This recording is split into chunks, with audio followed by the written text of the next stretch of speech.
ఈ హంసో హంసో హంసో హంసో హంసో అనడము సోహం సోహం అవుతూ ఉన్నది. అది ఆ నేను అతడే నేను అతడే నేను.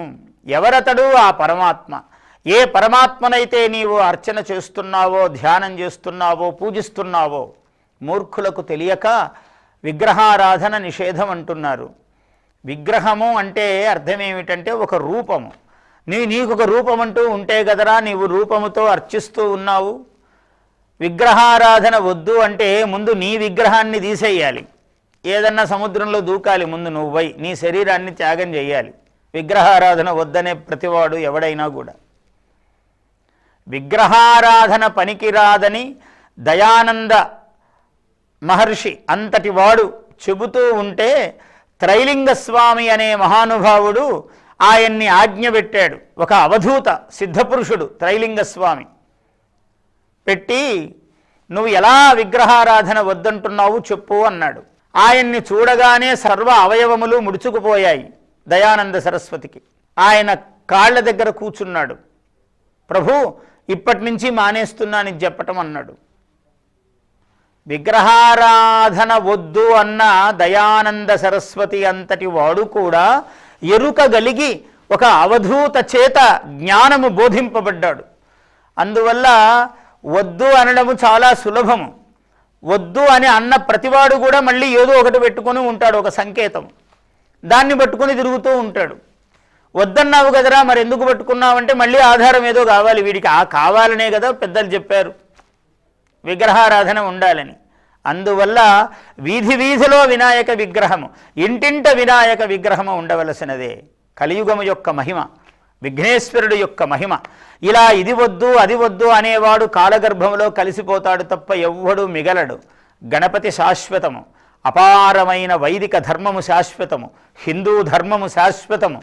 సర్వధర్మములను తనలో లీనం చేసుకున్నటువంటి ధర్మము హైందవ ధర్మము, సనాతన వేదధర్మము. ఈ వేదధర్మానికి సాటి ఇంకొకటి రాదు. ఎందుకంటే ఎవరిని చూడు ప్రపంచంలో నన్ను నా దేవుణ్ణి కొలుచు, నన్ను కొలిస్తేనే గొప్ప అన్నాడు. ఒక్క సనాతన వేదధర్మములో నువ్వు ఏ దేవుణ్ణి కొలిచినా నువ్వు నాలోనే లీనమవుతావురా.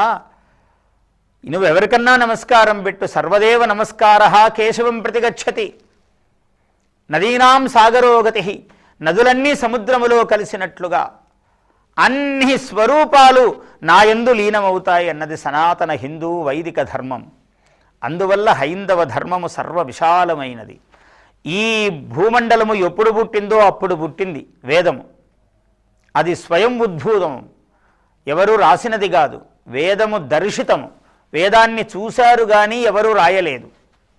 అటువంటిది వేదము. అందువల్ల వేదధర్మం ఎప్పుడు పుట్టింది అంటే 197 కోట్ల సంవత్సరాల క్రితం ఈ భూమండలం పుట్టింది. భూమండలం పుట్టినప్పుడే వేదము పుట్టింది, స్వయం ఉద్భూతమై. అటువంటి వేద ధర్మము హిందూ ధర్మము. ఇవాళ హిందూ ధర్మం అని పిలుస్తున్నాం. అటువంటిది వేదధర్మము. ఆ వేదధర్మములో మహాగణాధిపతి మొట్టమొదటి దైవము.